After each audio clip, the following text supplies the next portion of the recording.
Jake had always been a man of routine. His life was simple, predictable, and quiet. He lived alone in a small, one-bedroom apartment on the third floor of an old building. The apartment wasn't much, just a cozy space with a living room, a tiny kitchen, and a bedroom that barely fit his bed and a dresser. But it was his, and he liked it that way. Jake wasn't the kind of person who sought excitement or adventure. He preferred the comfort of solitude, the quiet hum of his TV, and the occasional book to pass the time. But all of that changed one night. It was a Thursday, just like any other.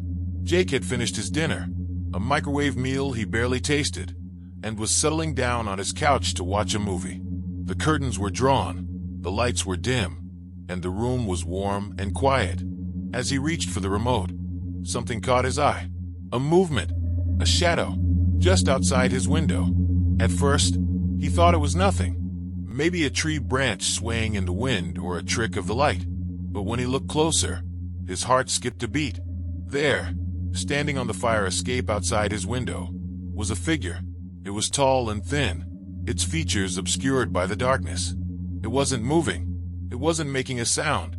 It was just standing there, staring at him. Jake froze. His mind raced, trying to make sense of what he was seeing. Was it a person? A burglar?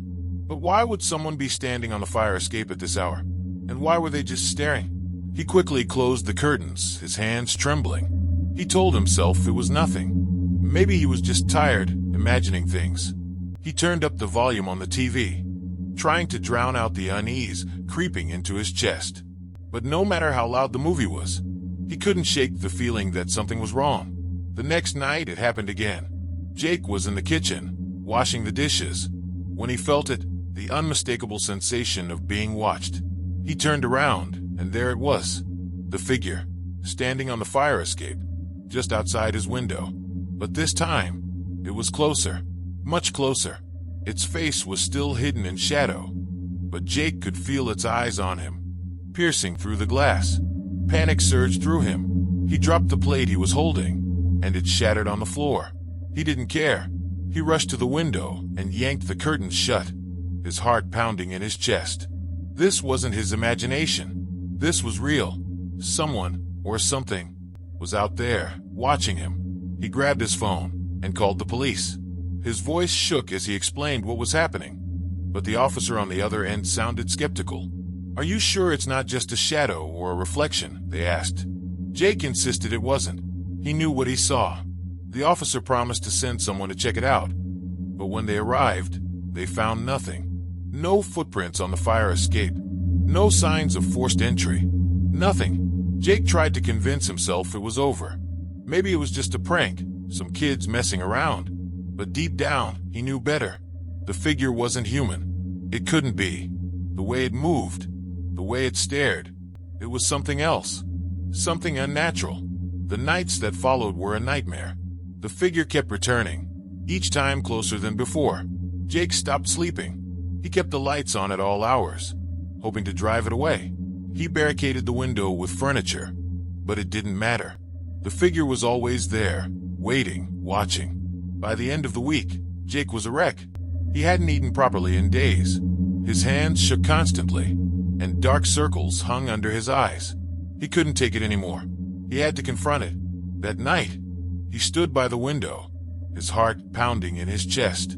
The figure was there, just inches away from the glass. Its face was still hidden, but Jake could feel its presence, cold and heavy, pressing against him.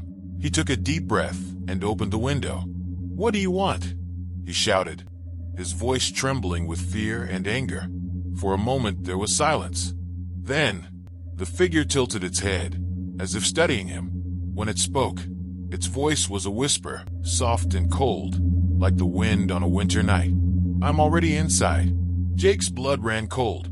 He slammed the window shut and turned around, his heart racing. The room was empty, or so he thought. As his eyes adjusted to the darkness, he saw it. The figure, standing in the corner of his room, its eyes glowing faintly in the dark. Jake's breath caught in his throat. He tried to scream, but no sound came out. He stumbled backward, his legs giving way beneath him. The figure didn't move. It just stood there, watching him, its head tilted to the side. "You let me in," it whispered. Jake scrambled to his feet and ran for the door. He grabbed the handle and pulled, but it wouldn't budge. He yanked it again and again, but it was no use. The door was locked. Or maybe it wasn't. Maybe the figure was holding it shut. He turned around, his back pressed against the door. The figure was still there, its glowing eyes fixed on him. It took a step forward, then another. Jake's mind raced, searching for a way out. But there was none. He was trapped. The last thing he saw was the figure's face, finally revealed in the dim light. It was hollow, empty, like a mask with no features.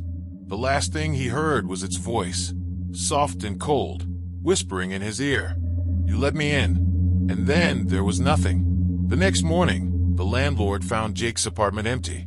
The furniture was overturned, the curtains torn, and the window wide open. There was no sign of Jake.